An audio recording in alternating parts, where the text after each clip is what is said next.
ജയിക്കണം. ജയിക്കണമെങ്കിൽ കുഴി ചാടണം. ഇപ്പോൾ രണ്ടാൾക്കാരെ അവിടെ കാണിച്ചു തരാം. ഒരാൾ കുഴി ചാടി, വേറെ ആൾ അങ്ങനെ കുഴി ചാടാൻ തയ്യാറല്ല. അയാളിങ്ങനെ സ്ട്രെയിറ്റ് ആയിട്ട് പോണ. അപ്പോൾ രണ്ടാളും കൂടി ഒരേ സമയത്ത് സ്റ്റാർട്ട് ചെയ്തു. പക്ഷേ കുഴി ചാടിയ ആൾ കണ്ട കുഴി ചാടിയ പാടന്നെ പൊങ്ങി അല്ലേ, ചാടിയതിനേക്കാളും സ്പീഡ് പൊങ്ങി. പിന്നെ പുള്ളി ചെയ്തെന്താ, അടുത്ത് കണ്ട കുഴിയിൽ വീണ്ടും ചാടി, അപ്പോൾ അതിനേക്കാളും സ്പീഡ് പൊങ്ങി.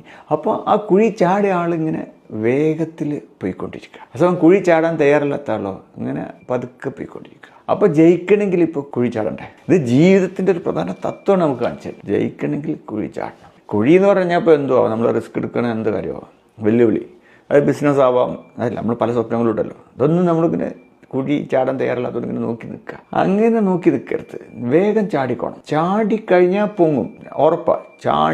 ചാടിയതിനേക്കാളും ഫാസ്റ്റായിട്ട് പോകും. ഇങ്ങനെയൊക്കെ പറയുമ്പോൾ ചിലർ പറയും, എടാ രക്ഷപ്പെട്ടോ, ഇയാൾ നമ്മളെ കുഴി ചാടിക്കൂടാ, അല്ല നിങ്ങൾ എന്താ നിങ്ങളുടെ ഉദ്ദേശം, കുഴി ചാടിക്കാനാണോ ഉദ്ദേശം എന്നൊക്കെ ചോദിക്കും. പക്ഷെ ഞാൻ ചോദിക്കട്ടെ, നിങ്ങളിപ്പോൾ ആരെങ്കിലും കുഴി ചാടിച്ചിട്ട് വേണോ, അല്ലെങ്കിൽ ഞാൻ കുഴി ചാടിച്ചിട്ട് വേണോ?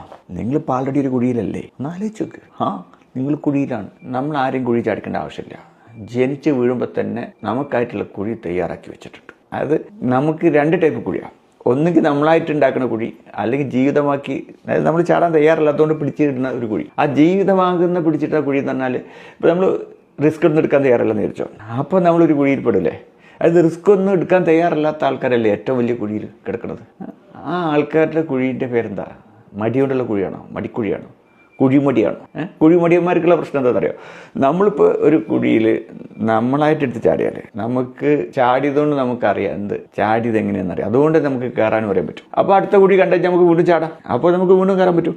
എന്നാൽ നമ്മൾ അറിയാണ്ട് നമ്മളെ പിടിച്ച് കുഴിയിലേക്ക് ജീവിതം തള്ളിയിട്ടെല്ലാം തട്ടാവുക. എങ്ങനെ വീണതെന്ന് നമുക്കറിയാത്തതുകൊണ്ട് കയറാനും പറ്റില്ല, അവിടെ മുങ്ങി താഴും. അപ്പോൾ കുഴി അവനവനൻ കുഴിച്ച കുഴിയാണെങ്കിലും വേറെ ആൾ കുഴിച്ച കുഴിയാണെങ്കിലും വേഗം ചാടിക്കൂടാ. ചാടിയിട്ടുണ്ടെങ്കിൽ ഇത്രേ ഉള്ളൂ, കുഴിയിൽ നിന്ന് പുറത്ത് ചാടും, ലക്ഷ്യത്തിലെത്തുകയും ചെയ്യും.